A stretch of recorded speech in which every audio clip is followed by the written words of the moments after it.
Hello, Spencer. Hello, John. Hello, John. That's your line. Sorry, shit. I thought you were quoting Jurassic Park. You do.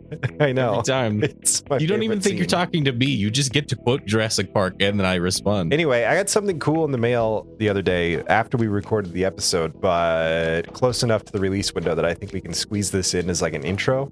Oh, okay. And I actually haven't opened it yet, but those keen-eared viewers will remember that last time, I think in the latest episode, we talked about Star Trek spirits. I'm happy to say I resisted the temptation to spend $300 on wine, and instead I just spent like $80 on one bottle. And I just got it. I haven't heard any reviews, and I thought it would be interesting, since you were the one that coaxed me into getting it in the first place, that we would open this together. Oh, and check it out. Wow. You didn't spend $300 on wine. Which one did you get? That's what I'm going to reveal to you today. I know, but I'm impatient, so hurry it the fuck up. It's kind of funny. It's just a cardboard box that says Fragile on it, and then inside is the bottle. There's no like Star Trek container or anything.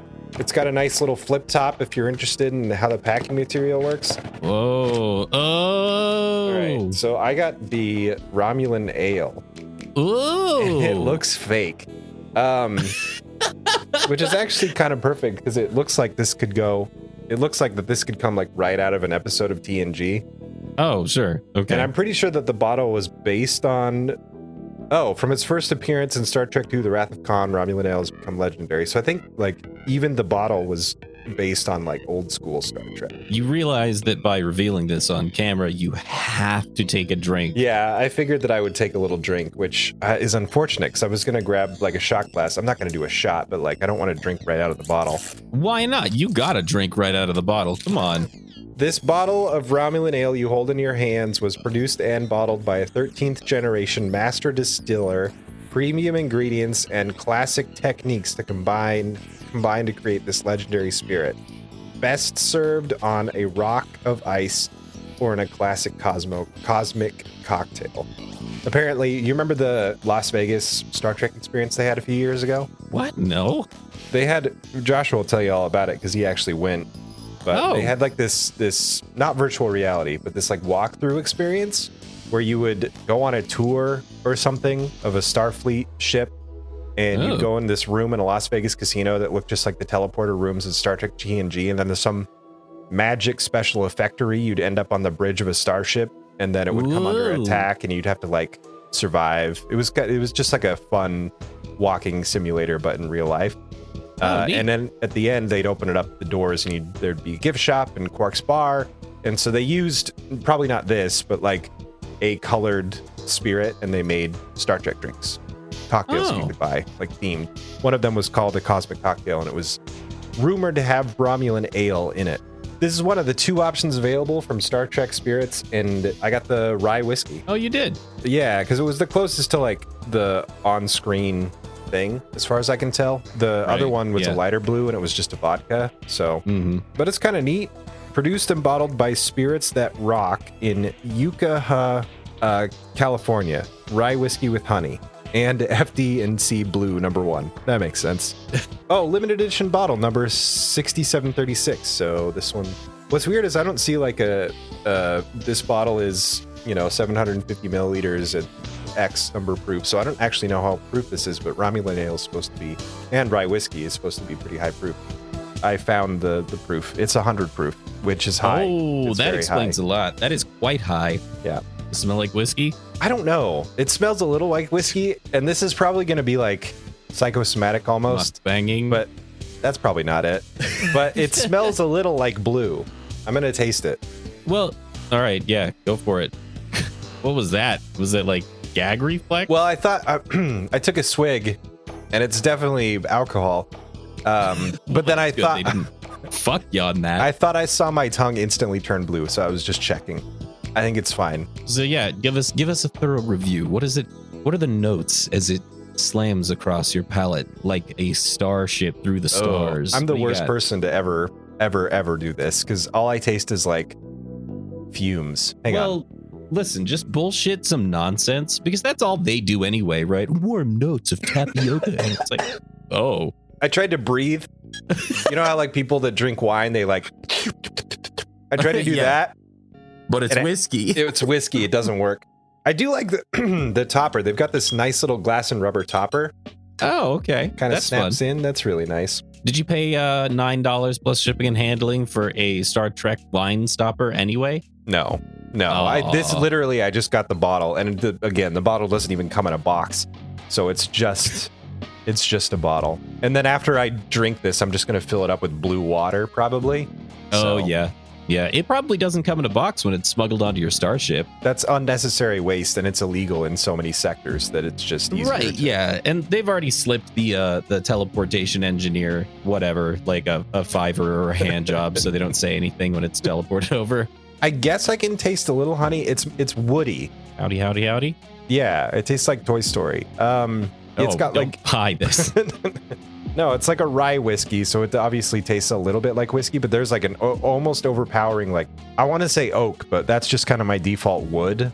Like you really taste like the barrel that it was in.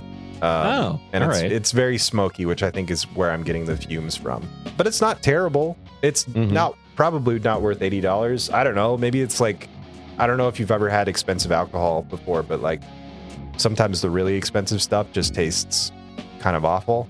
Yeah.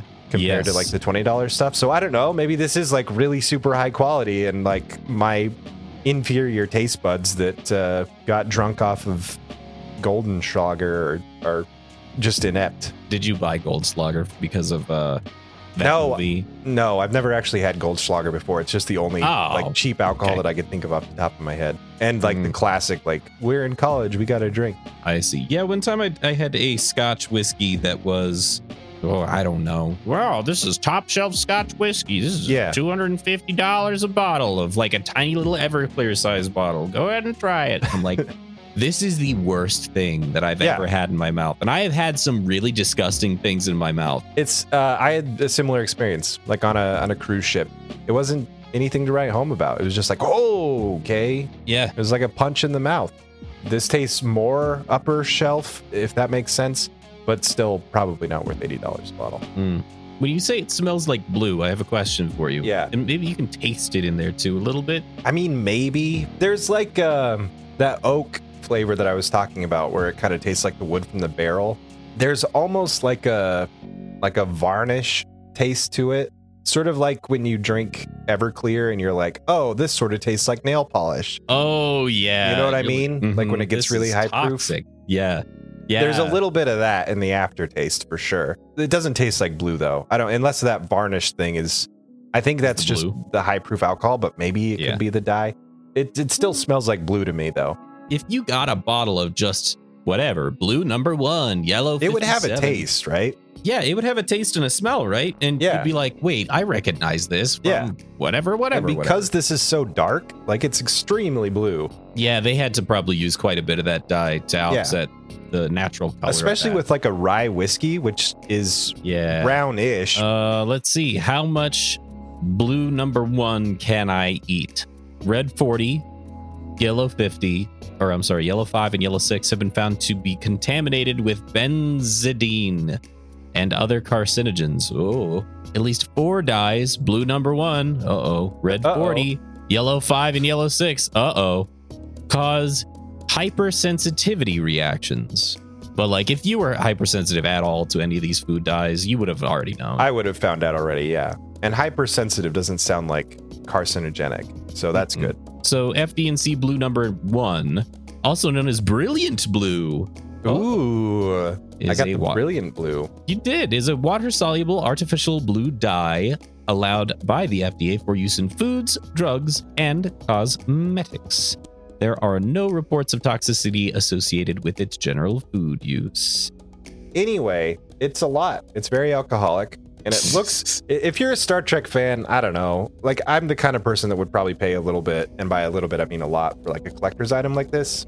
And I don't know how valuable the alcohol is to you. Well, I'm happy that you went all the way with it. Decided to actually get yourself some overpriced whiskey that has some blue number 1 in it in a pretty bottle, but it makes you happy, and I'm glad it makes you happy. Yeah, it's nice. And I didn't get like the full armada. Yeah, you didn't spend the $300. Because then at this point, you'd be like trying every one of them. And in the back of your head, you'd be like, oh, these suck. Well, I found a review of some of the older ones. They had done like 2 bottles before, I think, and then upgraded to a line of 6. And this, yeah. Anyway, so I read some reviews for the older ones and they were not good.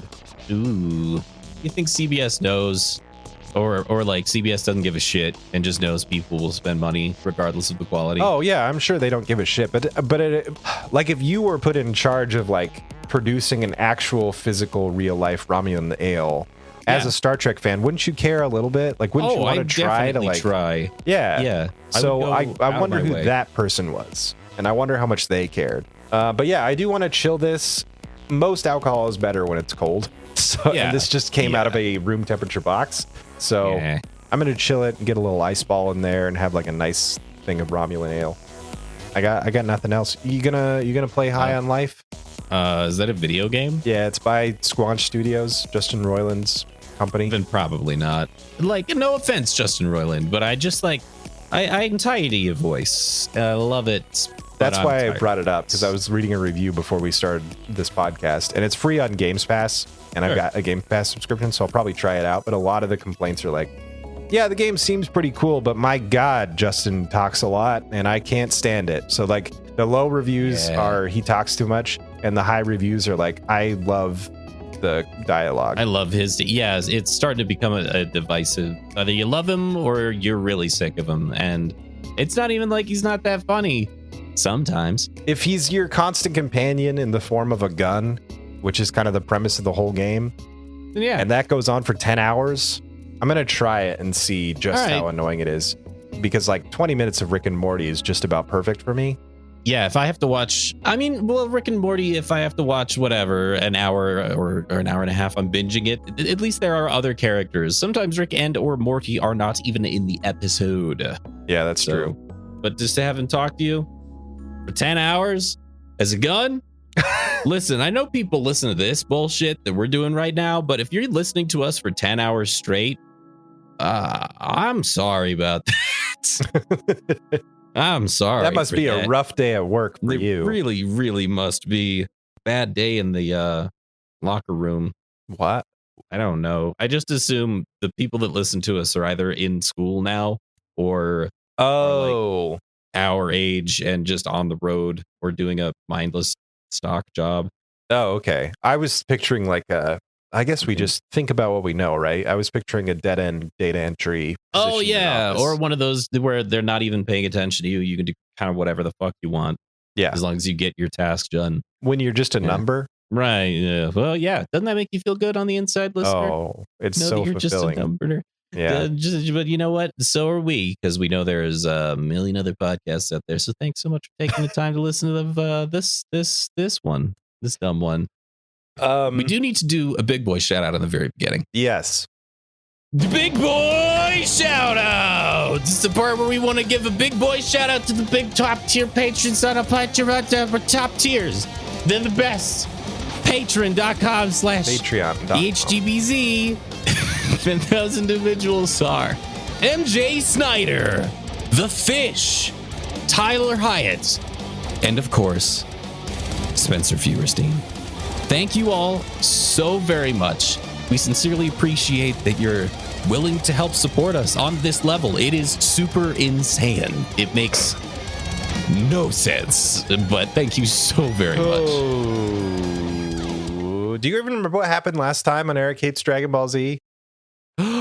I do not. Last time on Eric Hates Dragon Ball Z, we talked about that pink cuddly fellow as he evolved into a less than cuddly fellow and got stuck in a time chamber, and then the writers got stuck, and so they made him scream real loud and break out and kill everybody. And now we're here. Thank you. This time on Eric Hates Dragon Ball Z.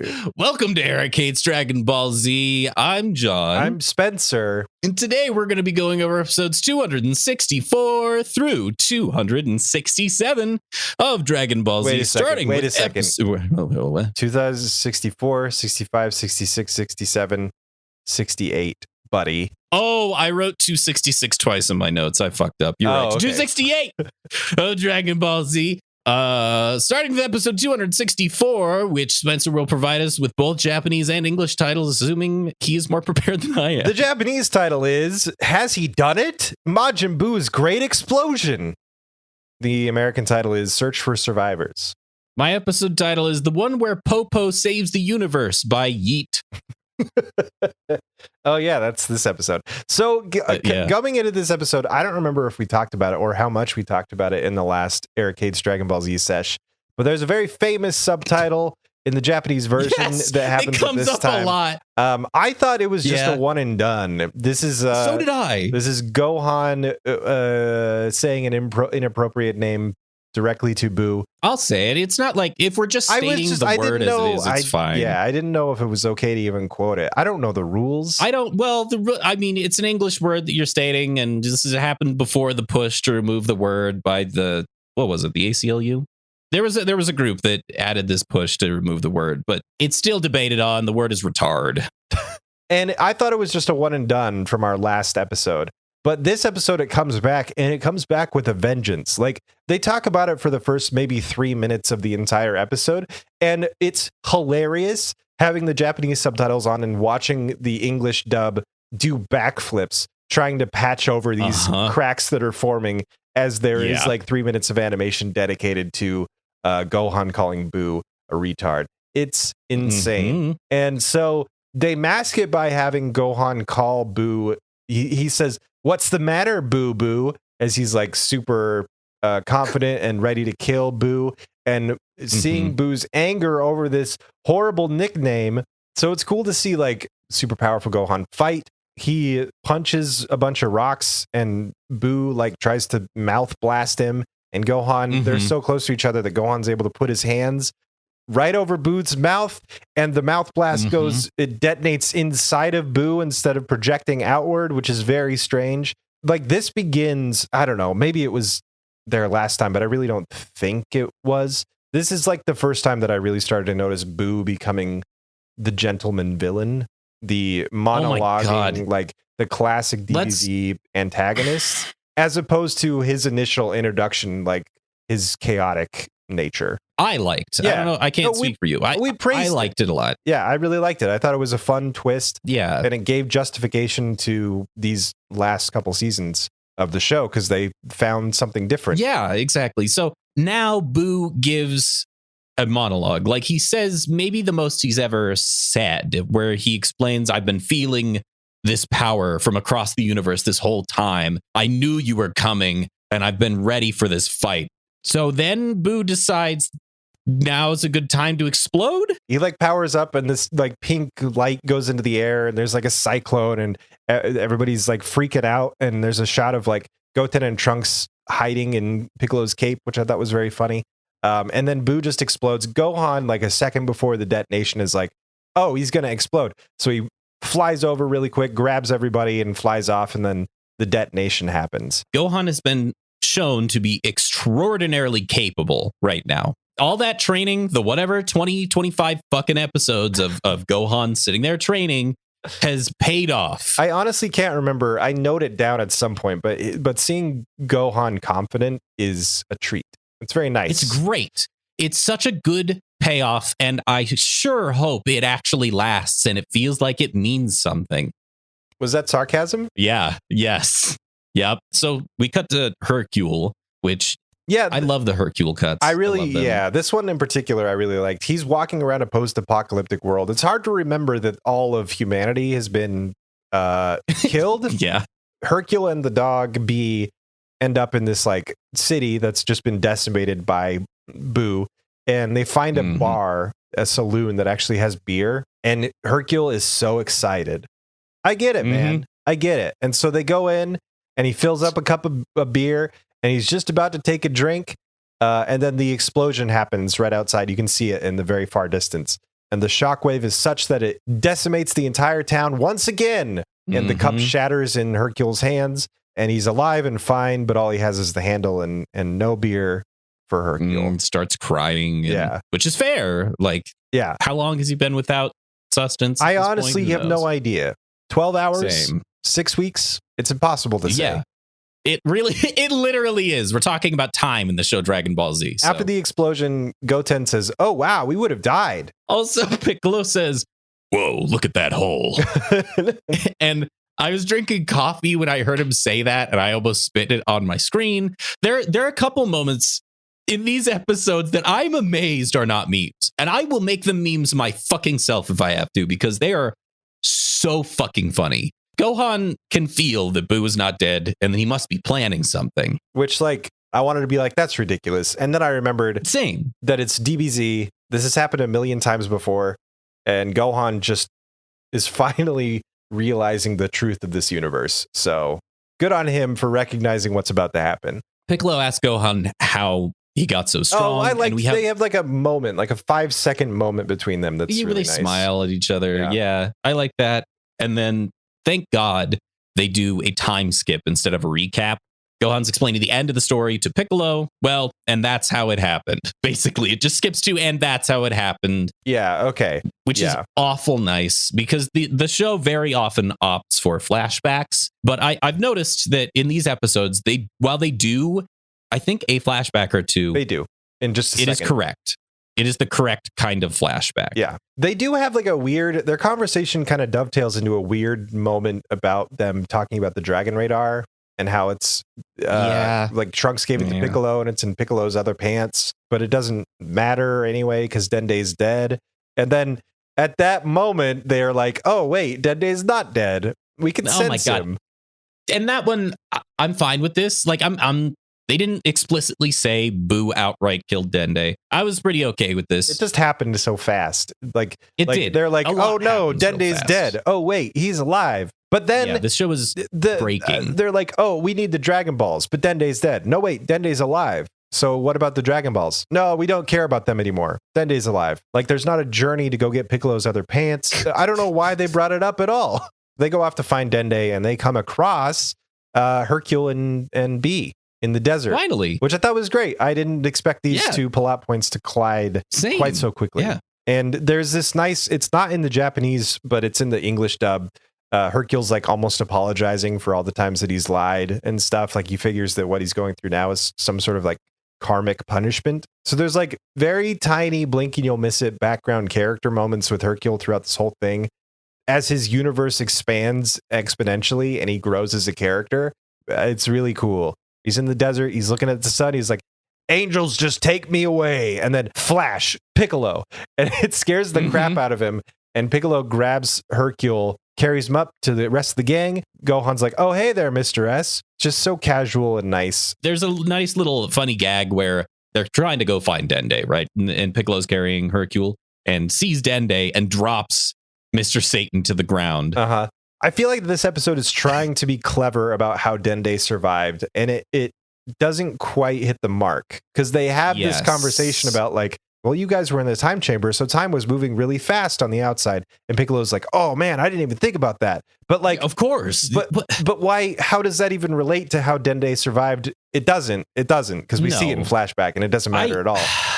All right, I have to say it. Piccolo in this saga is the Piccolo equivalent of Namek Bulma. I don't know what happened to Piccolo, but this is Namek Piccolo now. I can get on board with that. I feel like he's not the voice of reason anymore. Everybody talks him up as being this strategic genius. Nothing that he does in these episodes shows any of that whatsoever. He states blatantly obvious things that we knew about. I don't know. Yeah. It's so confusing. It's so dumb. Anyway, they talk about how Boo has absorbed everybody. And that's where Hercule blames Gohan, and like a dad would do, just gets like at first he's sad and then gets really mad at everybody around, like, why didn't you save her? Just goes crazy. It's great, actually. I like it.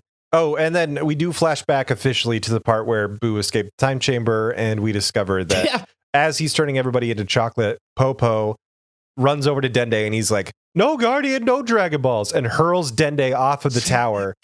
That's how he saves him. He just throws him off the tower. It's amazing. It was one of those moments where I was like, did they plan this? Or was it just coincidence that we didn't see Popo or Dende in that moment? Here's how I think it could have played out better, because we like to complain about moments not landing right. Yeah. But the right way to complain about it is to suggest how they could have made it land right. Sure. And here's how they could have done it, okay?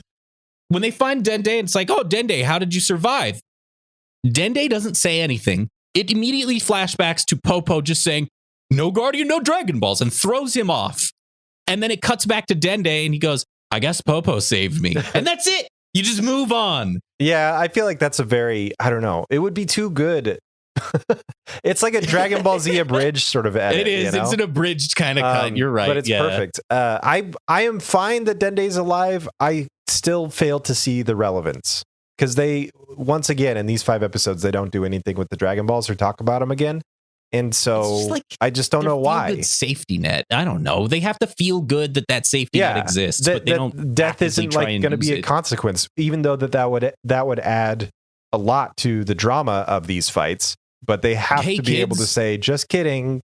We can wish you back." Mm-hmm. Yeah, I guess it is kind of more kid friendly that way. But well, I mean, like, okay, while Gohan is fighting Boo, distracting Boo, they could send the kids to go get Dragon Balls, and then it'd be like a throwback to original Dragon Ball, running around the world, catching all the Dragon Balls, except with the newest generation that would going be and cool. doing it. But they don't. Of course, they don't do anything like that. So, okay, they're all together now, and Gohan senses Majin Buu coming. Oh, he's coming. I can feel it. I can feel it. He's coming. He's coming. Shut up. So they do, and they sense him out in the distance arriving. What I hate about this whole thing, though, is that this episode doesn't make any sense, is what bothers me about this episode. Because, okay, the whole thing at the beginning was Majin Buu exploded, right? Yeah. So the whole question is, if he's still alive and he didn't self-destruct, he was just buying time.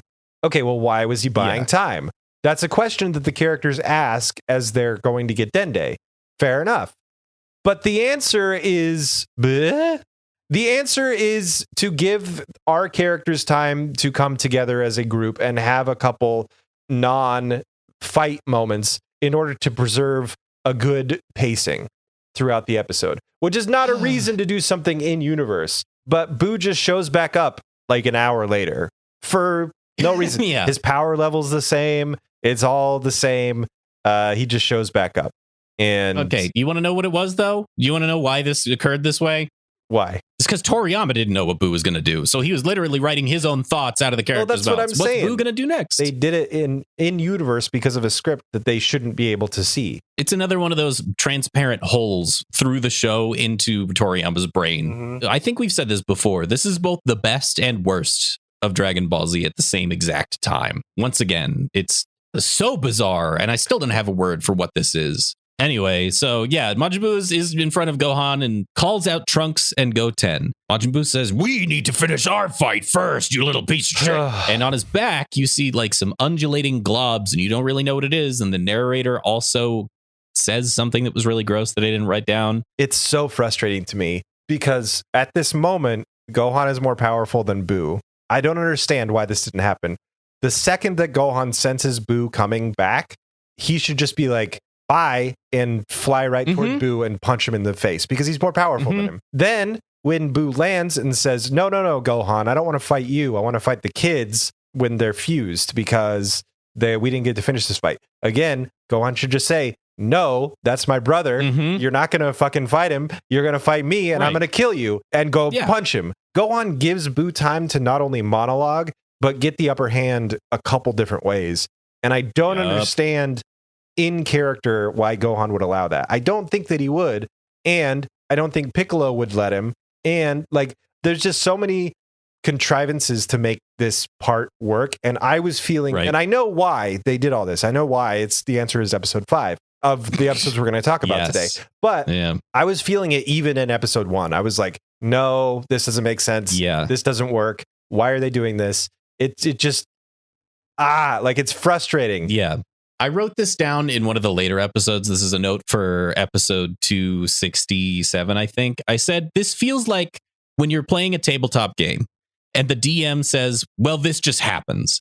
And then the players are like, wait, can I do something? I have reactions. I have the abilities and stuff. And the DM just says, nope. No, it just happens. There's nothing you can do. It already has happened. That's what this feels like. Like the characters have no agency and the plot is now driving the story. There's nothing that anybody can actually do, even if they have character, because these things have to happen. Yeah. Like these boxes have to get checked. And so the universe is going to check those boxes regardless of whether or not the characters would actually do something. It's really fucking frustrating. Yeah. And I keep thinking back to like our conversation with the composers and everything, how they only had, a day to write 20 minutes worth of music. And that must extend to the show as a whole. Even going back to the original Japanese, like they were just on a tight timeline. These episodes were coming out every week. I can imagine so many ways for this to be better written, and it must just come down to time constraints. It's the only thing I can think of. I don't know. It's like, it's so bizarre, Spencer. It's so bizarre because the writing is on the one hand doing everything you would expect it to, but it's just happening so fucking fast. Good things are happening story-wise, but you need a better foundation for these moments to happen. Anyway, all right. Now that's the end of the episode. I don't know. That's the end of the episode. The next episode is episode 265. The Japanese title is Boo's Worst Foul. Gotenks is absorbed. Guess what happens in this episode? The American title is Majin Buu Transforms. My episode title is Another Crack in the Pavement. That's good. To this episode? Yeah. Well, it's like an actual episode title. Oh, I have another one later on that I'm actually really proud of. But yeah, this one I was just done because this is a 4 out of 10 episode to me. And a lot of it has to do with them getting the D team to animate the whole thing. I don't know if you noticed, but the art quality in this one has dived. And I don't know why. Well, of course, it's because of what happens in like 2 episodes. It's like when a wave comes in, right? And the water seeps away from the beach. Like, right. These episodes are the water drifting away from the beach. And you're like, no, wait, I like that. Wait, what are you doing? Come back. Yeah. And then it comes back full force. You're like, oh, that's why. But so many things happen in this episode too. But then it's supported by maybe the worst art that I've seen in Dragon Ball Z in a long time. So the kids decide to step up and Gohan just lets them. And they fuse. While all this is going on, you can see little pink globlets kind of crawling their way across the rocks in this war-torn battlefield. And the only thing that notices them is the dog. The dog, B begins growling and barking at them. Hercule sees the fusion and can't really handle it, which I thought was probably the only funny moment in this episode. Doesn't make any sense. Wait, if 2 kids become 1, they should be twice as big. Like it's so like it's some good stuff in the dub for sure. Fantastic. I love Hercule is the star of these 5 episodes for me. Some cool shit happens at the end. The episode 5 for sure, is really good. But like I remember the first 4, Hercule, like I said, like there's these moments of like world expansion for Hercule. He finds out Dende exists and Dende has healing abilities, spoilers, I guess, and like a bunch of stuff that he can't, like fusion, like he can't comprehend. It's great to see him grapple with it. It's really, really, really good with this backdrop of just nonsense, just stuff happening over and over, just stuff happening. So the kids fuse and here's a weird inconsistency that I shouldn't be hung up on. They weren't Super Saiyan when they fused. However, when they fuse, they immediately become Super Saiyan 3. They just do it. They just boop. Turn on. Turn on Super Saiyan 3. This is the first of 2 moments where Super Saiyan 3 just becomes the new Super Saiyan. The next level. Yeah. They just are now at the stronger level. There's no more screaming. There's no more effort. No. It just snap your fingers and you're there. People complain about the power scaling in this show. I honestly don't mind it for a lot of... I think a lot of the complaints are a bit much because there's a lot of explanation, time skips and stuff like that can kind of... All right, I get how those characters could have gotten to this point at this time, but yeah, the show in its own words explains why. Yeah. And so there's some foundation. There's a lot of explanations that people just kind of overlook, like gloss over and just kind of miss. This Super Saiyan 3 shit that they pull in these 3 episodes is unacceptable. Like it's within it's within like 2 days or a week at most. Like not a lot of time has passed before since Goku has shown off Super Saiyan 3 for the first time ever. Yeah. It's literally been like 2 days, I think, if you calculate the number of hours Gohan has been training versus when Goku's time on Earth ended and all that stuff. Like not a lot of time has passed. It's too much. Yeah. This crosses the line. It really does. What frustrates me the most is that people try to explain it in universe. And sometimes those people just need to step back and say, okay, yeah, this was just bad writing. Yeah. Like, because you can say, oh, well, Goku had said he could only do it in another world, but now later on, when Goku comes back, spoilers, Goku comes back to life.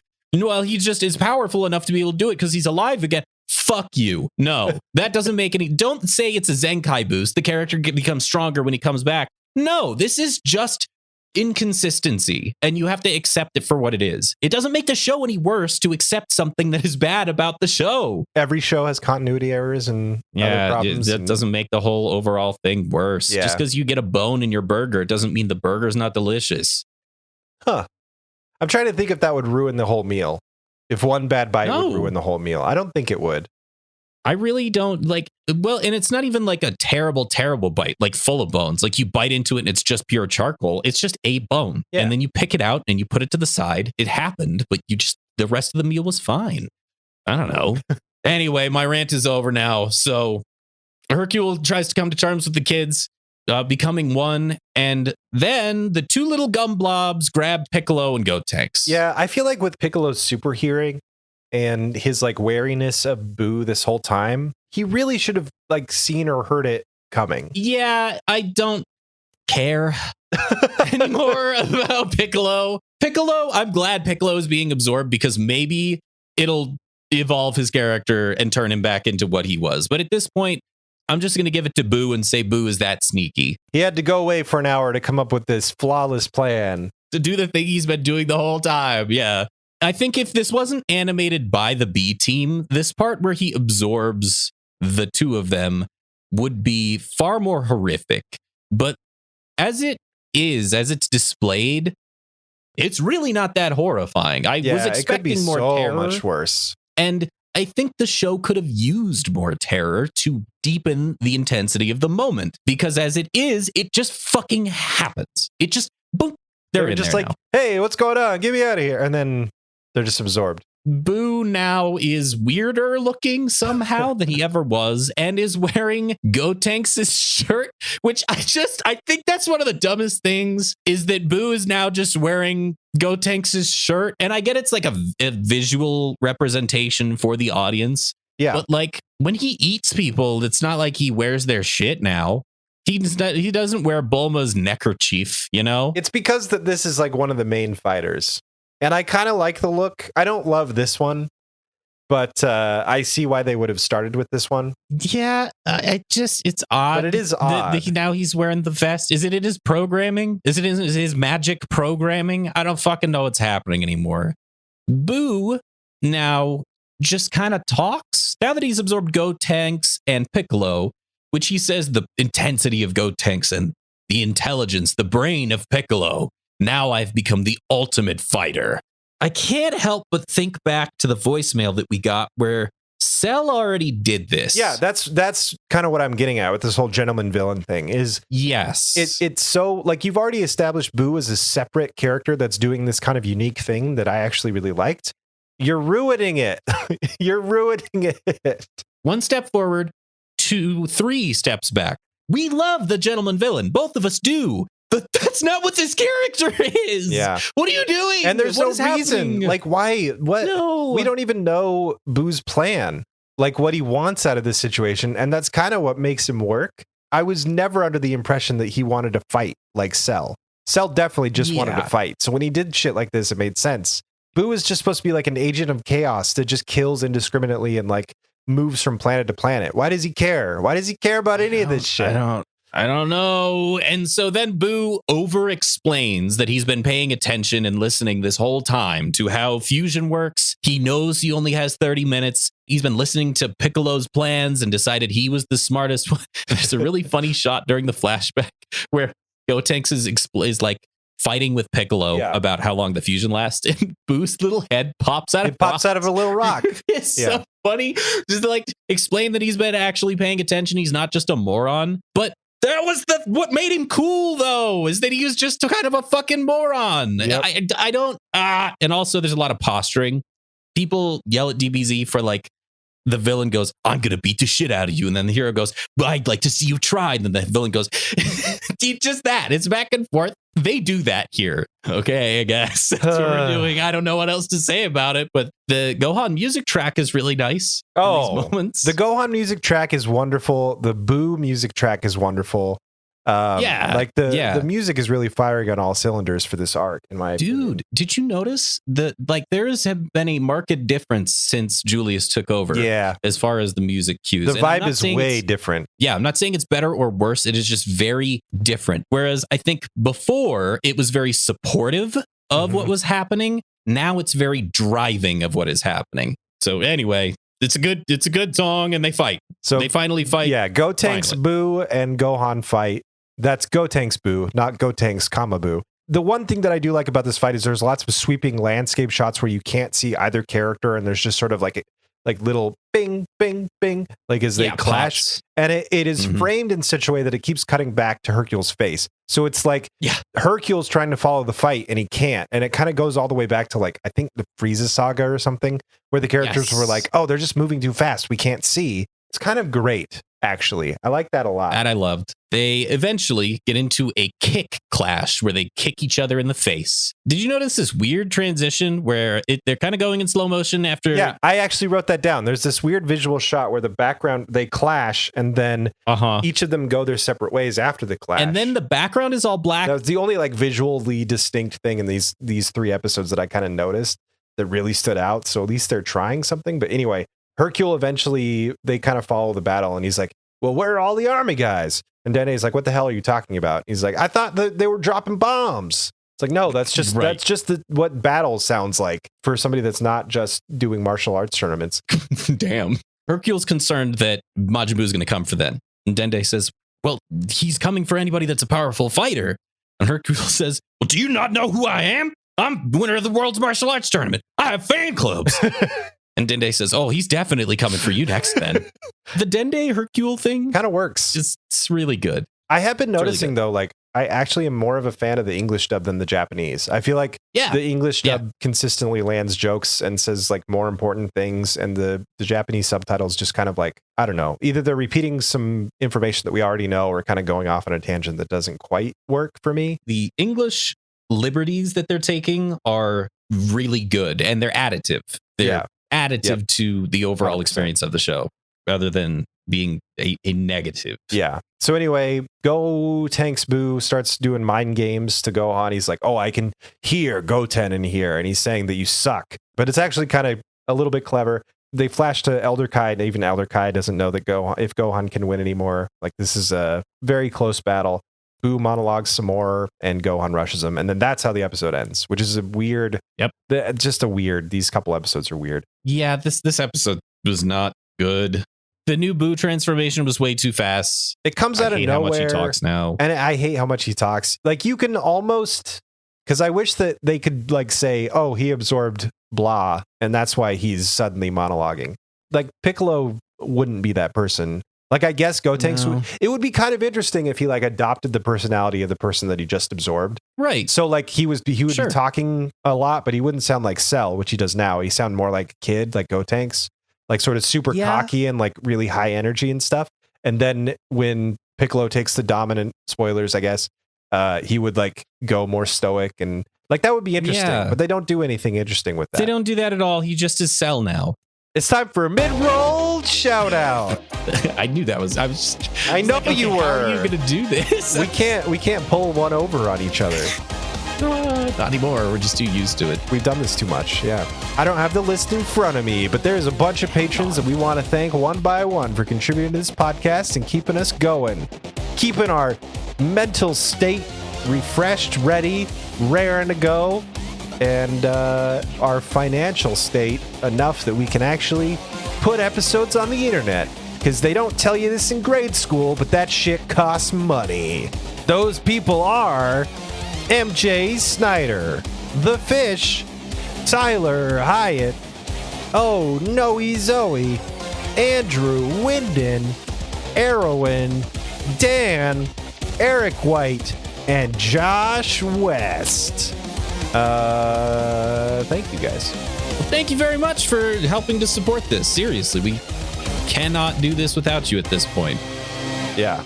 Yeah. Episode 266. Japanese title is For the Sake of the Entire Universe. Return to Life, Son Goku. The American title is The Old Kai's Weapon.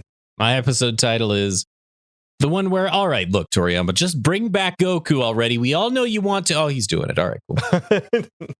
Yeah, this episode starts with Boo and Gohan fighting a little bit, and the only interesting part about it is just for a second, Boo kind of acts like Piccolo toward Gohan, telling him that he can do better. It's really weird. Yeah. Boo does this like backwards fist and lands it right next to Gohan's face, like stops the fist right next to Gohan's face. Yeah. And says, you would have been dead from that. That's kind of cool. I did it's like that. Neat. But Piccolo does a special, nope.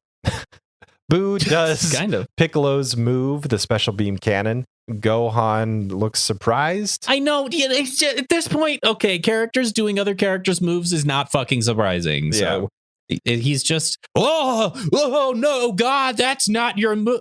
And instead of dodging Gohan. it like he should be, he because just takes it right to the face, even though it's the easiest move to dodge. Yeah. In fact, there's an entire couple episodes of Dragon Ball Z where they talk about how easy it is to dodge and how essential it is to get a head-on shot. You know, it's fine. And like, okay, it's not fine. I take it back. More ranting just for a minute here. This is a very rant-heavy episode. I'm sorry about that. So Gohan has had 20 or 25 episodes of build-up. And all of that has been thrown away over the course of about 10 minutes. I get why people say that the show does Gohan dirty now. I don't feel like he's entirely wasted, but the moments of triumph he gets are way too short, and they're followed by a lot of like uncharacteristic moments. Gohan being the dumbest person in the room doesn't make a lot of sense. Charging headfirst into battle doesn't make a lot of sense. Gohan being cocky at all, like as refreshing as it was to see, doesn't make a lot of sense. I'm not saying that he should be worried or anxious or anything like that, but I think that there's a way to make him battle ready, but also cautious or more strategic than his father. Right now, I feel like Gohan is just Goku. This is my least favorite part of the show so far. The entire, I'm going to say saga, not show, but yeah, I agree. This right here, this whole thing has had a lot of buildup, and it feels earned when Gohan arrives and fucking floors Super Boo in the last episode of our show that we did, and now he can't even stand up to Boo, and that's it. It was like, it was worthless, and it feels bad how fucking useless all that time was. We were so ready for Gohan to kick some ass, and now he just can't do anything. And I can hear my inner fan trying to justify being like, well, it's because Gohan has to fight his friends now, and he was fighting for his friend. Fuck you, inner fan. This feels bad, and you know it feels bad because it is a bad writing moment. That's all it is. It's just a bad writing moment, and I hate it because you can see in this moment, in Toriyama's mind, I really want to make Goku show up. I'm writing for Gohan fighting, but I really just want Goku to show up. Yeah, I kind of agree. I think that it's so weird that I'm going to say this, but it's almost as if they had a story moment in mind that was in the future. And so they're setting up pieces because they have to go from A to B to C to get to their D, their prized D. Right. Their big honkin' D that they really need to show off because it's good. And typically in Dragon Ball Z, we don't get that. We get a lot of like A to H to K to L back to B. Like what's going on? We just don't. They typically make very individually cool moments, but they don't know where they're going long term. This is the opposite problem, where they know where they're going long term, so the individual moments are lessened because they have to get, not because where they want to get is based on character, but because they want to get somewhere cool. So they have to make characters behave in a certain way and do certain things so that they can get to where they need to go. How do we jumble around this Lego set so that we can build what we want to build? So I feel like we've complained a lot that there's no long-term storytelling in Dragon Ball Z, but now we're getting it, and I don't like it. Yeah, because it's the wrong kind. Because they're doing it right. bad. Yeah, and I really don't know what could be better. in this moment? Well, yeah, I do. It's just that Gohan can hold his own, but he starts falling for Boo's taunting. Yeah. And they really play up the I have taken your friends, your entire family aspect. And if you defeat me, you will also be killing them. Like if they wrote it where that was what was suppressing Gohan from being able to engage in combat, that'd be great. I feel like up until this point, I haven't been that disappointed. Hasn't been the greatest, but it's fine. It's serviceable. For instance, like Gotenks not winning, essentially because they're kids, they're trying to emulate their father's showmanship character too driven. much. Character driven failure. It makes perfect sense. That's fine. This is just not character driven. It doesn't seem like anything Gohan would do. I feel like you do have to like use his flaw, which in the past has just been his anger and his unwillingness to basically fight his friends or fight if there's danger of hurting his friends. And I think you could kind of up the stakes a little bit instead of retreading by bringing up Videl, by bringing Videl front and center. She did get absorbed by Boo as well, and his new brother Goten. And like, there's things you could do to kind of make this problem come back to him, not fully dealt with, but like in a new way that would still work. Because what you're doing now is nothing. Right. Yeah. Instead, Boo just beats the shit out of Gohan. And they like try to do those things that you just described, but the execution is so poor that all I can say is Boo beats Gohan and that just happens. Yeah, he like says like you failed them again, and then Gohan gets pissed and tries to punch. But like there's no follow through. It's just a moment that's over. I don't know. It's really hard to break down why it doesn't work because it doesn't work on so many different levels. Anyway, some cool moves come back. Well, I guess we already mentioned special canon. Ghost Kamikaze attack comes back. Boo does that on Gohan. Gohan dodges it, but then it explodes, of course, and Gohan falls again. B, the puppy, head towards Gohan and Boo, which I thought was like he's the only one that cares about saving the world, which is kind of funny.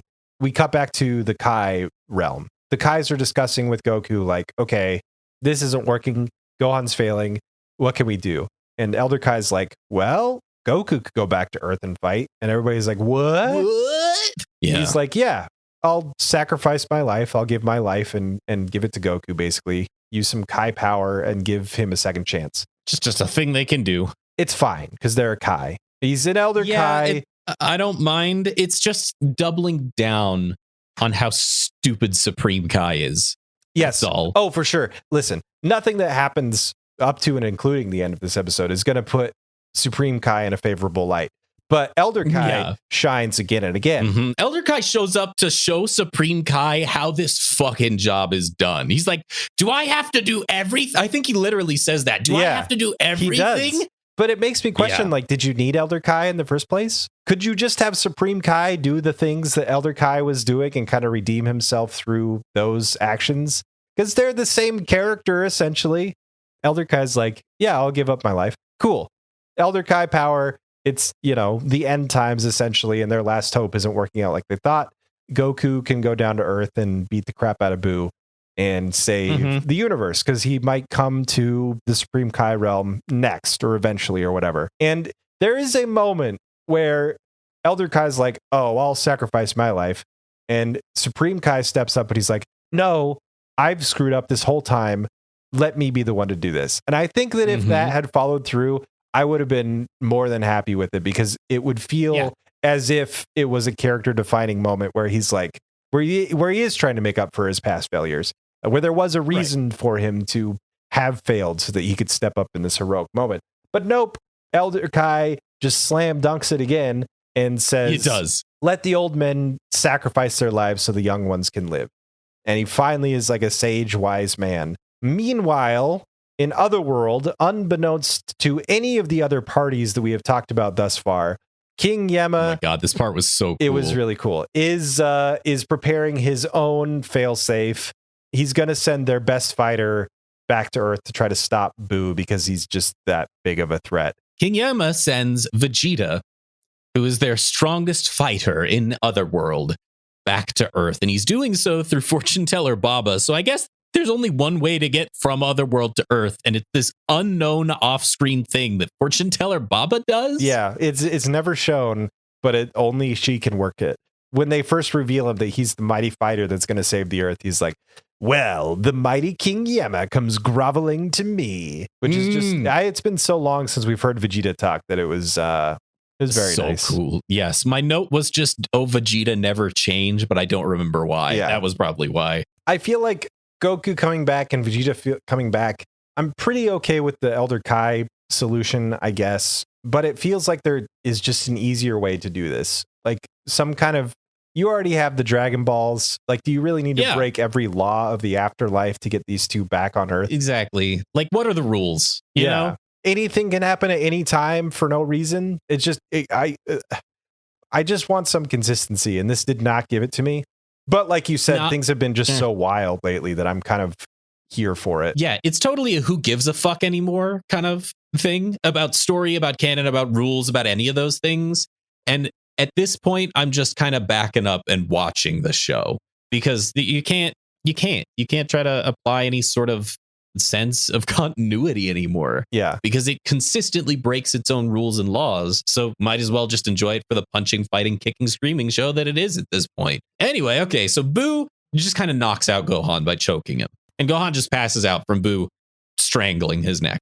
B, the dog, runs up to Boo and starts barking at Boo. And Boo is holding a blast in his hand, like a finishing blast. Like his hand is just glowing yellow and aims it at B. And then Hercule dives in to start fighting Boo to stop Boo from killing the dog, which, God, I love Hercule in these episodes. That a lot. Yeah. And so he's trying his best. And all it does is distract Boo, which is all Gohan needs to wake up and hit Boo out of there, which Boo immediately recovers from and he does the galactic donuts. Yeah. Mm-hmm. Boo says the only line that I really like Boo has said so far, where he starts charging a Kamehameha, but instead of saying it, he says, tell me if you've heard this one before. It's perfect. Which is really good. It's really good. Gohan breaks out of the donuts and dodges the Kamehameha blast. Then we come back to the Kai realm, and there's this really beautiful moment played totally seriously. The music is great. There's a shot of like a flower with its petals falling off to symbolize like the end of a life, as Elder Kai is like, okay, I'm ready to go.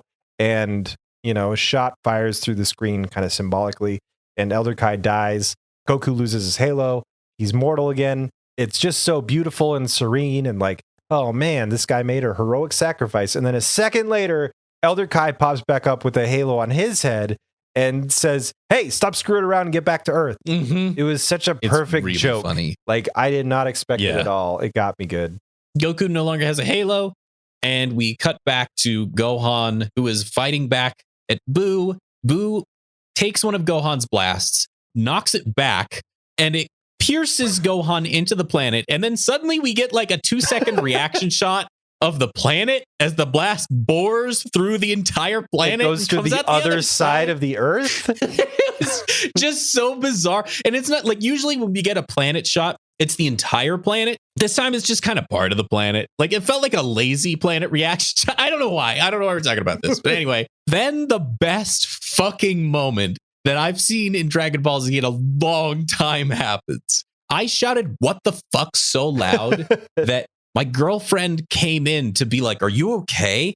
So Hercule Satan is seeing this happen, and he says, oh, I can't just stand here. Don't worry, little man. Not only am I a master of the martial arts, but I'm packing heat. From his little gi, he whips out a fucking 45 pistol, and he makes it known that this is a 45 in Japanese. He's really serious about this being a 45. I don't know why, but he just has this whole time has just had a gat. This pistol and Hercule become a thing for the next episode. Nothing happens with the gun until the next episode. It's just a great little punchline, and then we cut back to the Kai planet. Goku's about to go. He's about to instant transmissions back to Earth, and Elder Kai's like, wait! Hey, idiot. You want to come up with a plan for once instead of just marching into battle unprepared? And Goku's like, well, okay. I guess we could try that out. It's a foreign concept, poor Goku. Yeah, so he's like, okay. How about this? Well, I'll go back to Earth, and then I'll just do the fusion dance with Gohan, and we'll become so powerful that Boo won't even stand a chance. And Elder Kai's like, okay, great, except you don't have time to practice, and you probably won't have time to even do the dance, even if you could, and you'd only have 30 minutes. So how about this? And Elder Kai takes off one of his earrings and tosses it to Goku. I'll teach you a new fusion technique. The episode kind of ends there. Episode 267. Nothing for, I don't know everything else that, yeah. The Japanese title is The Miracle Happens Once. Will the super combination with Gohan come about? The American title is Ready to Fuse. My episode title is Everything Everywhere, all in slow motion. It was a great movie. We talked about this already. Yeah, we did. It made me cry. We start off talking about the Potara earrings, and our Supreme Kai didn't know this was a thing. Okay, first of all, Supreme Kai sucks and is terrible. But at least there's like a small explanation of why he sucks. And it's because last time Boo was around, he just killed all the other Kais. So he had nobody to teach him this nobody stuff. Taught him, and yeah. Like, at this point, I am now on board with how inept he is being a very funny joke. At least it makes some kind of sense. And if you think back to the tournament, right, where he was so mystical and it's like, wow, what is he might be so powerful. It's very funny. Like, he's like a wolf in sheep's clothing, or I'm sorry, a sheep in wolf's clothing. Yeah.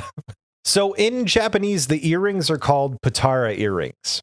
And they're just a special it's a brand name. Form of earring. Yeah, it's basically a brand name that the Kais wear that enables fusion when one person puts one on their left ear and one person puts them on the right ear. In English, they never, at least up until the point where these episodes end, say the word Potara. In fact, they don't name the technique at all. It's just fusion. Like it's just another kind of fusion, which is kind of weird. I don't know why they did that. Just to make it easy for the kids, I guess. Well, but I think Potara fusion is interesting. Like it's a cool and you could have sold toys on that. Whatever. Oh, I'm sure there's. Oh, yeah, definitely kids bought the earrings and they were like, yeah, let's fuse. So anyway, in the show, Elder Kai has Supreme Kai and Kibito fuse into one being. This is weird for a lot of reasons, but also it's a very funny joke. So Supreme Kai goes, oh, Kibito, let's try this out. I'll take off my right earring and you take off your left earring. And that way we'll be wearing one of the same, except they're different pairs. They're different pairs of earrings and this still works, which is not acceptable in my mind because it means that no matter where you are in the universe, if one person is only wearing one earring and you put on one earring, regardless if it's related or not, you're going to fuse with them. Like it doesn't make any damn sense. Should be the same pair, but they're different colors and everything. So it makes even more sense to have them be the same, but they're not the same. But anyway, they fuse. The way that they fuse is very funny because they, from their hips, launch at each other. And as soon as they touch dongs, they become one. They are covered in light and they fuse into a singular being. And I hate the way Supreme Kibito looks. It's really bad. It just looks so dumb. But I think that's kind of part of the joke because at that moment, Elder Kai's like, or Goku's like, oh, that's super cool. Okay, I'm going to go. Oh, just one more thing. How long does this fusion last? And Elder Kai's like, it's totally permanent. You'll be stuck in that form forever. And Kibito, what is the fusion name of this character? Do we know? I don't know. Supreme Kibito? Yeah. Kaibito? Kaibito is not bad. Kaibito is pretty good. So Kaibito is like, what? He gives the what? Anime face, which is very funny. I really enjoyed that. Old Kai is like, I didn't expect to get a flashback here to Elder Kai's past, but here we go. Yeah. I didn't always used to look like an old man. I was actually super handsome, and it does the Arthur flashback. He's sitting there under a tree reading some smutty manga, and then an old witch comes up behind him. Like, it looks like he's on the Kai planet. How did this witch get here? I don't care. It also looks like Fortune Teller Bob, but I think the joke is all witches look the same. Yeah, I guess, which is not all witches, hashtag. But anyway, so she puts on his earring. She takes it off and puts it on, but you'd think he would have time to do something. But then she and he fuse together into singular being. And he says, well, that is where I got some of my powers from. So it's not all bad. But also, it's funny that you don't know if he's telling it the truth or not. This true. Could be just made up. I like that a lot. But it does showcase how problematic these earrings are. Yeah. And okay, here's a question for you. Let's say you're where you live right now, and I'm where I live right now, and we put on the earrings. Would they just like... for like across the nation, we just fucking go? The only way to make this work in my brain is to say they have a range of about 50 feet. There is no way that they would be attracted to each other for that. I think that's long. fucking funny as a mental image to put on the earrings and then like you take it off halfway and then you just like are 5 states over or whatever. Like the other person's fucked. Nobody would design anything like this, magical or otherwise. It doesn't make any damn sense. It's stupid. It's the stupidest thing in the world to lose your entire identity because you put on an earring. If one of us is in China and one of us is in the United States, why would we go around the planet? We would just go in a straight line. So it would just bore through the earth to fuse in the center and die in the magma. Yeah, it's the stupidest thing in the planet, in the known universe of Dragon Ball Z. But it's so funny. But it was the coolest damn thing to 13-year-old me. At this point, I had stopped watching the show, so I'd only heard about Potara like adjacently through friends. I had no idea it was really like this, and it's hilarious to me the way that they fuse as they touch dongs. Okay, then we cut to Boo just beating on Gohan. Yeah, in Gohan that just hole gets that he his made ass kicked. Dende eventually starts healing Gohan, which I was like, hey, yeah, I Dende's like doing that. something. That's actually cool. At this point, it was really bothering me that Gohan hadn't tried to like go Super Saiyan. Yes, or power up again, because I don't know. He's not Mystic anymore. Like, what the fuck is Gohan doing? Yeah. What is happening right exactly. now? This whole thing is a failure of Gohan's character. Like, it's not like Gohan is dumb. It's like Gohan was the sacrificial lamb to make this plot that they're developing work. Bingo. Yeah. That's all it is. And it sucks to have to sit and watch. Oh, it really blows. This is the exact opposite feeling of when we were watching the Gohan going to high school and we were loving it. Because we knew shit like this was going to happen. We knew this tidal wave was going to crash into us. And now it has happened. What makes it better is a character appearance that I was straight up not expecting. I wasn't expecting it either, and I kind of liked it. I did too. So Boo is creating this ball of energy, and he's like, all right, well, who's going to stop me now, bitches? And creates this giant ball of energy. And out of nowhere, a blast strikes the energy, and it is revealed that Tien has come to help. Oh, he's looking pretty sick too. And he looks dope. He looks great. The outfit they've got him in. Oh, he looks good. Yeah. And then he tries a good old tri-beam against Boo. He's like, man, I've played this fucking game before. I will show up and fight the big bad guy at the end. I'm good at this. I'm Tien. I'm good for one thing, which is showing up and then beating down the bad guy, even though I'm underpowered. And so he tri-beams at Boo, and Boo doesn't give a fuck. Doesn't do anything at all. And then Tien's like, I really thought that would work. It worked last time, and you're basically Cell again, so I don't know what to do now. We cut to Hercule, who pulls out his gun and aims it at Boo, and he's like, that's it, Boo. Our friendship is officially over. And starts firing the gun at Boo like it's gonna do something, which I love that Hercule's trying. Yeah, also, of course. It's great. Then Goku shows up. It's really that fast, too. Yeah, I love really that like Tien shows up and you think it's going to be Goku, but it's Tien. And then 2 seconds later, Goku actually does show up. And Goku shows up in the weirdest way possible with a Destructo disc that slices through Boo. It's actually one of the very few effective Destructo discs in the show. One of the best animated shots it's very in good. These 5 episodes. It's very, very good. I mean, of course, okay, cool. I really enjoyed the moment, but I'm also, it's like, what? Fine. Goku gets the awesome How come Krillin couldn't? I don't know. I know. So specifically, it cuts him in half. Yeah. And also it cuts off part of his head tail antenna because it's so he's got long hair now. He's the cool punk that grew out his hair. I like that it worked, but I like even more that it doesn't phase Boo at all. Oh yeah, Boo just floats and continues his conversation as if he is not cut in half. Yeah, exactly. Which is really good. Hercule thinks that his aim was too good and cut Boo in half with the 45. Hercule alternates so quickly between being comic relief and like the only emotional anchor that we have in this saga. Mm-hmm. So Boo's lower half pops up and kicks Tien just for fun. Like he can still control his legs, which calls into question so many things. But for the purpose of the joke, I think it kind of works. Yeah. Then Goku is kind of posturing a little bit. I know that I've complained about Sean Schimmel's voice acting in the past. Here and the next episode, I get why he's an icon now. I'll say this again, probably, but like we had to go through so much fucking shit, like awful writing to get to this point. But now that we're here, you know, their Lego building is assembled in the stupid ass way that they had to assemble it.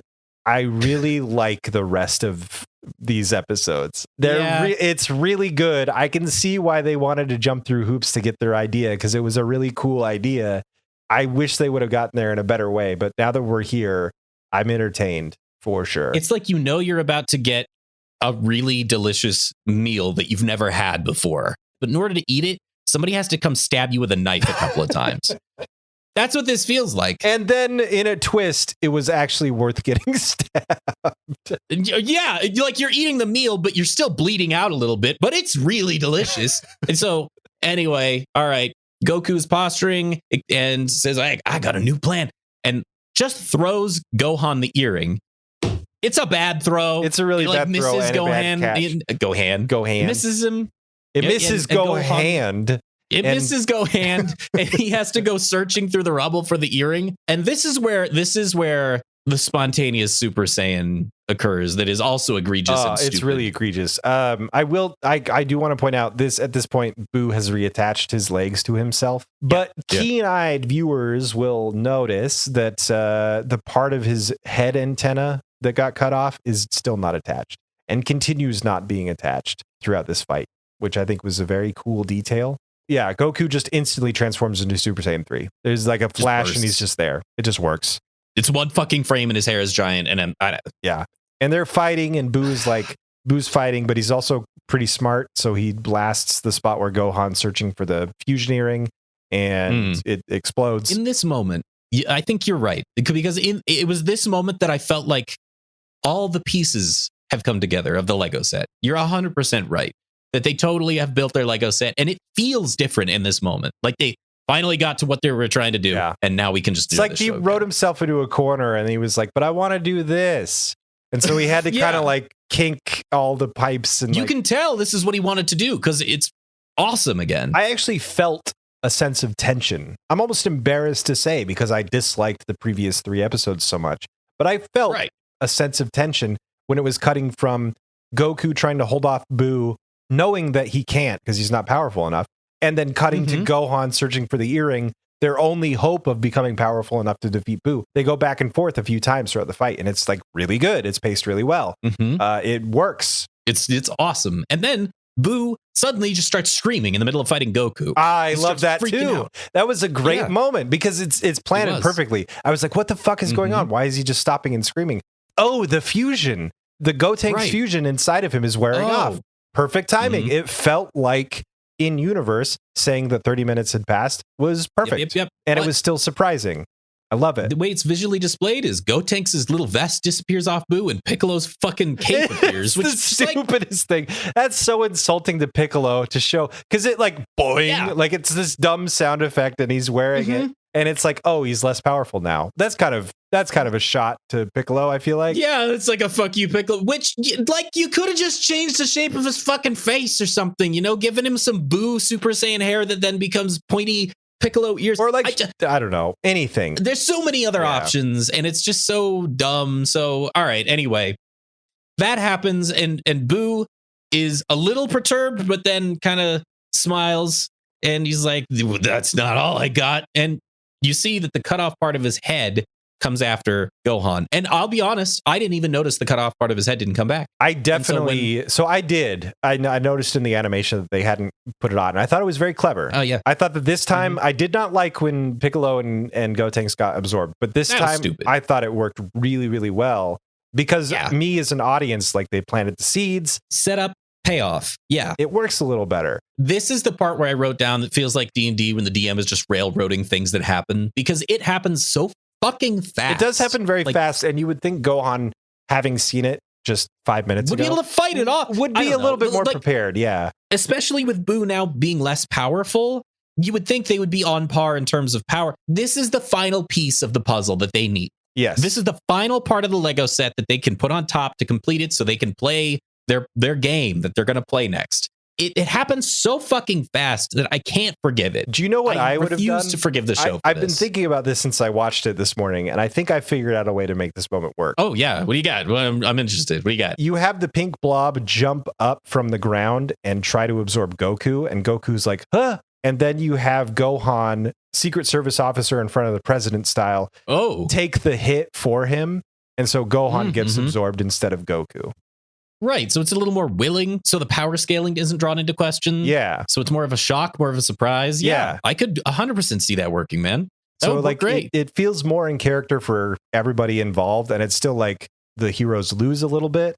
It doesn't like require Gohan to be stupid again. I refuse to forgive this arc for the bullshit. It sucks because Gohan looks and sounds and fights cooler than he has ever done before. Well, the whole fucking buildup of this show has been a passing of the torch to Gohan. Yeah. And now, fuck him. That's it. That's the resolution to the whole buildup of this arc. Everything Goku has said. Earth needs to be defended by those that still live on it. It just spits in the face of all previously set up seeds. It drops a nuke on them. I hate it. I hate that that's how this resolves. And I'm curious, like, why? So infuriating. What do you think was the about face for Toriyama? Because obviously he was the one that set this up in the first place during the Cell Saga. But then all of a sudden he's just like, oh, I can't get rid of Goku. Like, what? I think he just likes Goku more than he likes Gohan. I think he built Gohan up. Which is weird because he's been quoted as saying like his slice of life Gohan stuff was his favorite thing that he's done in the show. Yeah, but when it got back to the serious fighting stuff, I think he just likes having Goku in the limelight more than he likes having Gohan there. Because with Gohan, you have to write all of those little problems that Gohan has. You have to make it a character story.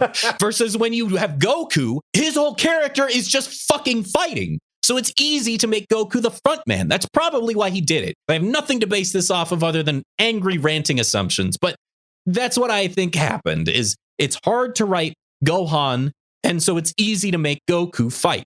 I don't know. I'm pissed. I'm pissed about this. And it's problematic because I like what happens next. Yeah. And I don't know how to feel about it. I'm like angry happy. Yeah. I don't know. Yeah, it's weird. It's really fucking weird. Passionate fury. So, okay. All right. Goku starts looking around at other people to fuse with after Gohan gets absorbed. This is kind of a false complaint, but like he doesn't give any time to his son to like be like, he doesn't give a fuck. Yeah, he doesn't care at all. Like, it's known that he doesn't give a shit about Gohan and how Gohan feels. So when Gohan's absorbed, he doesn't spare a single moment to like, oh no, my son. He's just like, oh shit, well, he's dead. I guess I have to look for other people to fuse with. It's not like, I would love a moment where he gets super fucking angry and like Super Saiyans again. I can't remember if he's still Super Saiyan 3 at this point. I don't think he is. Charges Boo in an unsafe, angry. Yes, thank you. Like just pure emotion. I know would have been really nice. I can't think of there's a word. There is a word. I know what the word is, and I can't think of it right now. Yeah. In an inadvisable way, but it does cut to the realm of the Kais for a second, and this is the cherry on top of the Supreme Kai is useless. Supreme Kabito.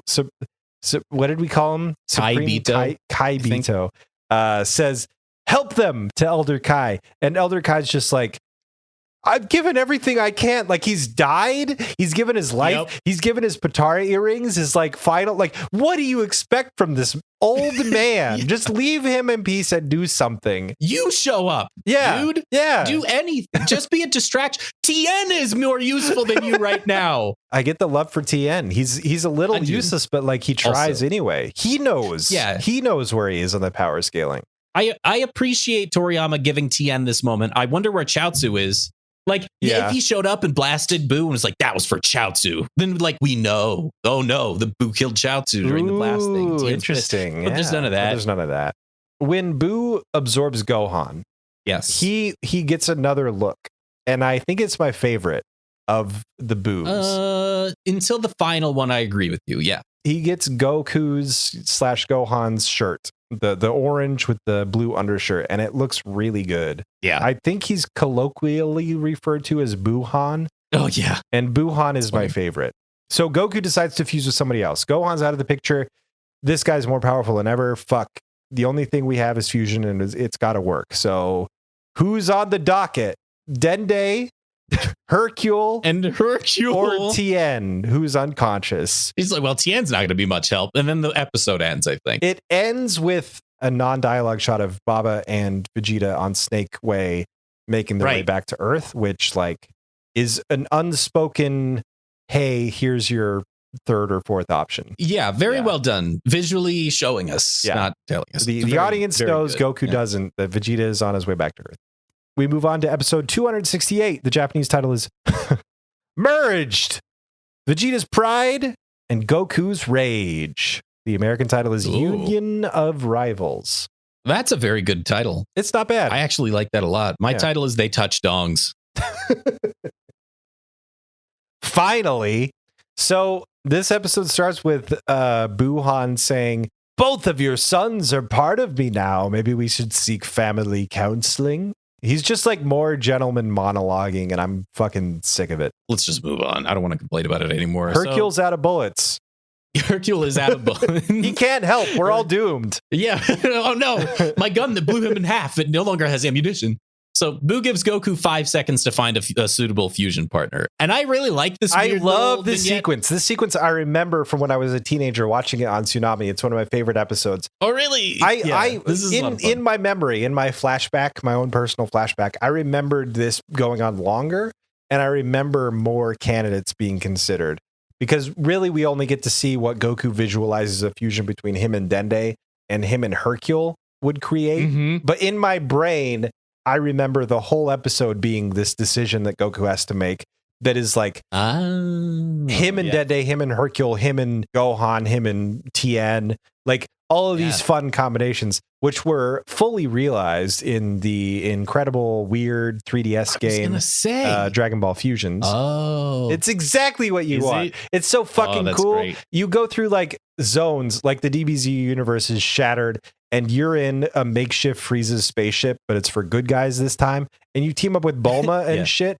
And over the course of the game, you just recruit more and more and more characters from Dragon Ball, and you can fuse them in any combination you want. And you have a customizable player character that you play as that you can also fuse with anybody with. I'm pretty sure. Good. And then they have this weird combat stuff, but that's not really. You can fuse like Nappa and Vegeta and Bulma and Chi-Chi and like all of these people from Dragon Ball Z and Dragon Ball and GT, and it's amazing. That's super cool. It's like Pokemon, but for fusing your Dragon Ball character. That's exactly what it is. And you just try to find the most like powerful combinations, and you make a team of fighters, and like it's really cool. I liked it a lot. Yeah, it was a fun, very unique video game. We should let's transition into being a gaming podcast. Let's play through that, and then we'll sit here and talk about it. That's a great idea. Yeah. We'll start with the Dragon Ball universe, and we'll move on from there. Let's make this a thing where I have a game that I give you to play, and you tell me what you feel about it, and then you give me a game to play, and then I'll play through it. This first one will be Fusions because I've never played it. And then I'll just give you, I've got a game to give you actually, now that I'm thinking about it. I have a couple that I almost guarantee you haven't played that I loved. Is this going to be a podcast within a podcast? Oh, maybe. I don't know. This might just be like a totally different fucking podcast. But what is my game? Your game is called One Must Fall 2097. It is an old MS-DOS game. I will give you DOSBox. I think I have an OC remix of the music from this game. Yeah. I know that OC remix. I've done a fucking OC remix of, no, I have a thing against OC remix. Well, I don't know if I ever got into that. 2097? Yeah. And you have to play through the tournament mode. So anyway, we get a cool DBZ Fusions-esque look at what Goku would be like fusing with Hercule and what he would be like fusing with Dende. Mm-hmm. The Japanese subtitles say about Hercule would be like raising your power level from level 1000 to level 1001, which is kind of insulting to Hercule. But Goku decides Hercule it is. And so he chucks the earring toward Hercule, but right before he lets go, mid-throw, he senses something. He's so distracted by this something, he doesn't even realize when Boo's like, okay, I've given you enough time and you didn't fuse with anybody. You're going to die now. Boo charges toward Goku. And Goku's like, totally distracted. He's like, yeah, this will work. And he just instant transmissions. He's gone. And Boo misses his target, which is great. The Kais discuss afterlife lore back in the Kai realm, which I thought was long overdue. And basically just settle on the fact that King Yama is breaking all the rules, bringing Vegeta back to life. It actually goes into even more detail in the Japanese subtitles. They say like when a soul goes to hell, it loses its corporealness and blah, blah, blah, blah, blah. But King Yama is doing this special. So that's basically what it is. Vegeta, unseen by us, didn't get his body back in the afterlife and only got it back because he's going to be some kind of savior. So that's neat. Boo goes after Goku, leaving Hercule and Dende and the dog behind. Hercule's very confused about what just happened. He thinks that Goku threw a pencil at him or something like that. And he's like, what a time to get an autograph. That's so inappropriate. Yep. So Goku ends up, he's instant transmissioned to where he detected Vegeta's energy. And this is the best. I'm convinced that this is where the Goku Vegeta love fest really started, because I don't remember them having a lot of like side by side talking time. Mm-hmm. It's always been a thing of they're like the last two Saiyans and they're going to fight, but I really don't remember them interacting with characters on this kind of level until this moment. Well, it's been a long time since Goku has even been alive, and Vegeta has changed a lot. Yeah. They didn't really have this moment before because they were so focused on what was happening with Boo. They mostly just stood shoulder to shoulder watching what was happening. Yeah, exactly. And it's really good. It is honestly probably one of my favorite inter Saiyan conversations. Goku like lays out the plan. He's like, okay, I got this earring. You put it on. We fuse and we're going to beat Boo. And Vegeta's like, no, fuck you. No. Yeah, No. I'm not doing that. No way. With you? One, I'm super powerful and I'm going to beat Boo by myself. I'm Two, Vegeta, Prince of... Are you kidding me? Yeah, his pride is so huge. And I'm like, so happy. That's the first thing he says. He's like, unlike you, I have pride. And I'm like, oh, I missed you, dude. I missed you so much. Yeah. Boo shows up and Vegeta and Goku, Vegeta goes Super Saiyan and starts blasting Boo, and Goku goes Super Saiyan and starts blasting as well, because what the hell else is Goku going to do? Right. But he hasn't given up yet. We cut to Dende healing Tien. It's nice. And then we cut back to, it was a good Dende and Tien are like a buddy cop couple that I would watch more of. See, that I could really see for sure, because they're both bald. Because what the fuck? And that's the only similarity. They're both really like meditative and stoic, and like, Dende's a little, he's still young and innocent, and then Tien is like old and kind of grizzled at this point, so it'd be fun. It'd be a good little buddy cop thing if they, but they don't. Yeah. So Vegeta is trying really hard to hit Boo and like shoots a million blasts at Boo, and they all go around Boo, and he makes them converge onto Boo at once. And all Boo does is go, and creates a shield around him. Those blasts go into the earth and make even more destruction. Good job, Vegeta. And Goku, it's like starts helping Vegeta, and Vegeta's like, do not help me, Kakarot. And he does anyway. It's so great. Yeah. I mean, still, I'm not forgiving what happened before this, but I see why we got here. I think it's a really well done sequence. This fight is great. It's not one-on-one. It's Goku literally trying to save the world, and Vegeta doing everything he can to maintain what little of himself remains. You know what I mean? Like, he's lost so much of who he thought he was, and he's gotten this chance to prove that, no, I really am the last of the Saiyans, the most powerful, et cetera, et cetera. Yeah, and oh my God. So Goku's final appeal was really good. So throughout this whole thing, throughout this whole fight, Goku is taking every moment he can, which again, very good. It is sort of like fight conversation, but the pacing is well done better than it ever has been before, to where it's not like an episode of fighting, an episode of talking. It's like very quick and justified. Like it all makes sense and it flows. It works really well. They're getting comments in as they're dodging, as they're like going through things. And so it's not like they It's exactly what we wanted, what we've talked about like several times in this podcast. It's awesome. It's done really, they're doing it perfectly. So Goku's final appeal is like, everyone that you care about, Vegeta, is trapped in Boo. They can't even die.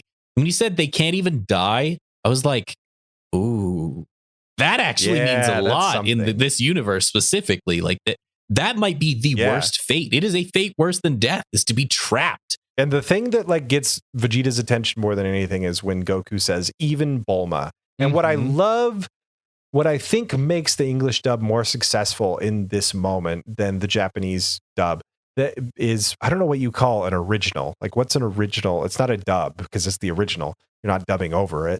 In the Japanese, Goku says, like, think about it, Vegeta, Krillin, Piccolo, like he names off everybody that we get destroyed. Like flashback-ish memory shots. In the visuals, we get flashbacks, but in the English dialogue, the only person that Goku names by name is Bulma. And that's the only one that matters. That's the only thing that affects Vegeta. It's the only one you need. I really respect the English dub for once just trimming down instead of adding. Yeah. To deliver a more subtle but effective piece of dialogue. And it's this last appeal to Vegeta. There's this one line where Goku says, because Vegeta has been so up about his Saiyan pride and you're betraying the Saiyan, blah, blah, blah, saying would never do this. One of the lines that Goku says near the end is, we can't do this if we're caught up in our own birthrights, which the way Schemmel reads it, it's bullshit. He's supposed to be saying if we're caught up in our own bullshit, but he says birthrights. Like, you can hear him say bullshit through the word birthrights. It's so good. It's really fucking good. And it's the best line read I've ever heard from Schemmel, and he does really good work nowadays. So the whole speech, he says it's time that we accept that we're starting a new race. Yeah. And we've lost our old one, but let's not lose this one too. And that's when it's showing the flashbacks of all like the people on Earth and Krillin and like the friends they've made. It's so perfect. Yeah. This scene is why. That's why we went through all this bullshit in the previous few episodes. Yeah. Is so that they could deliver this scene. It's a delicious fucking meal, but I'm still bleeding a little. I still hate that I got stabbed at the restaurant. Yeah. But like, it works so well. Good. It's I wish that the path to get here had been better. Less knives, yeah. In the course of almost 300 episodes of Dragon Ball Z, to go through 3 pieces of shit to get to this is not that bad. I'm not going to say going through the pieces of shit has made this worth it, but it almost makes me appreciate it more because it is not that, if that makes sense. Yeah. Because I've been so low to be this high. If it was all good, then you'd be desensitized. And that's not even true, because The Boys is all good, season 3, except the end. Oh yeah, that last episode, man. Which anyway, so it works. She's just like, fine, give me the fucking earring. Even Vegeta's acceptance at the very end is like, it's the last thing he wants to do, but he knows that Goku's right. Yeah. And I love that he grabs the earring from Goku. Goku throws it good this time. Vegeta's like, you said right ear, right? And he tries to put it on. He's messing with the clasp. Yeah. And Goku's like, oh, one more thing. It's permanent. This is forever. And he's like, you picked the last possible second. Boo's charging towards both of them. And he gets the earring and they come together. They touch dongs and they become one. The only thing about this episode that I didn't like, I thought it was incredibly well done, especially after everything that came before. They stuck the landing on a weird ass jump that they shouldn't have made in the first place. Yeah. But is they show Vegito. We don't get the name, but they show Vegito. I don't think that they should have. I think that Agreed. this one time they should have given us the cliffhanger that they always give us pointlessly. They should have done the flash and ended it and have shown the narrator say something. Yeah. But I still am on board, and I really like the way they ended this episode. Yeah. But who knows? Like, going forward, they did the thing that they were trying to do, right? Like, it was all leading to this. It was all the bullshit we had to chomp through, all the metal in our sandwich that we had to just like spit out all the bones. We got through that because of this. So what happens fucking next? What are they going to do next? Like, what's their next? And this is D, right? This is A to D. They got to D. This is the big old D that they wanted to show off. And so what is the next letter? We'll find out next time on Eric Hates Dragon Ball Z.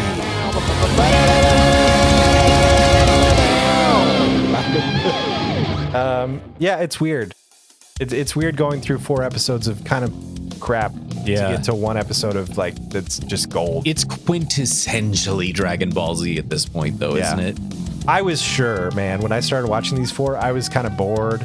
Like, I wasn't having a great time. Yeah. I was like, oh man, we're gonna have another really negative episode. And then I got to that last one. And I was like, holy shit, this is great. Dragon Ball Z, it almost loses you and then it pulls you right back. Well, it does lose you and then it pulls you back. It's so bizarre. I really don't know how to describe this show. I'm glad we're doing this because this experience has been mind-boggling.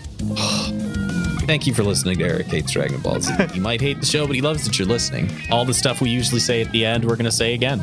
If you like more us, we have other podcasts. Tales of Nowhere, Tabletop RPG, Spencer GM, except 6-pack, everyone GM. Email, mail at ehdbz.com. Texts, voicemail, 385-DARE1OX. Oh, we also like to thank every single one of our patrons at the end of every episode. I'm just going to blast through this list because I got to run.